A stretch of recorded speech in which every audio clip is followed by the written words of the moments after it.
The Law and Justice political party promises to implement its programme regardless of post-election scenarios. Cooperation with opposition factions is possible as they share the party's policy ideas, including social policy. What we can expect from the coalition agreement is that there will be much less than there was announced, and we can see that for many days there have been already talks and communication by opposition leaders regarding the fact that various demands and promises will not be fulfilled because we have a difficult economic situation, which is of course contrary to the facts because the situation of the Polish budget is very good. We have economic growth. Meanwhile, the opposition is presenting Donald Tusk as their candidate for Prime Minister and declaring a parliamentary majority. For now, opposition leaders have not set a programme for the coalition, and priorities vary depending on the club in question. The first thing we want to focus on is the issue of IVS funding, because this is supposed to improve fertility in our country, and there is a very big problem with it. Secondly, we want to give relief to entrepreneurs.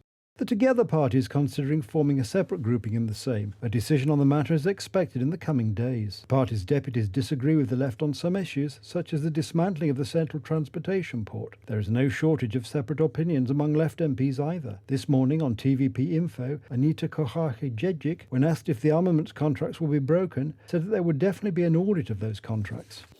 It is of course too early to say what will be broken or if anything will be broken up. Today it will be considered irresponsible. We do not want to tear up armaments contracts. Besides, I don't foresee big revolutions in national defence. Divisions within the opposition parties represent an opportunity for Law and Justice to form a governing coalition. There is a group of MPs who are sensible in this regard and who have similar approaches, while inevitably at the moment, as long as there is no designation of our candidate for Prime Minister, they have no desire to make themselves particularly known, because it is known how they may be treated by the entire liberal left elite in Poland.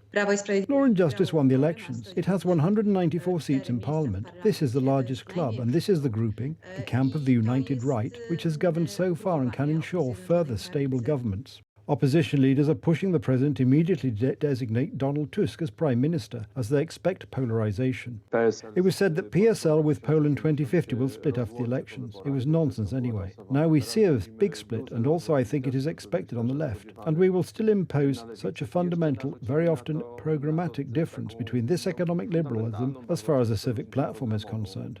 Meanwhile, Alexander Łukashenko is pleased with the outcome of the Polish elections, believing that the appointment of Donald Tusk as Prime Minister will benefit Polish-Belarusian interests. I congratulate the Polish people. They deserve great applause. They've rubbed this power's nose in it and brought the opposition to power. Thanks to them, Poland will be different. Łukashenko was very happy about Donald Tusk, but he has announced several times that this is the best solution for Belarus. There is no mistake here. He has been explaining this even before the war broke out, that the return of Tusk is important for the interests of his regime.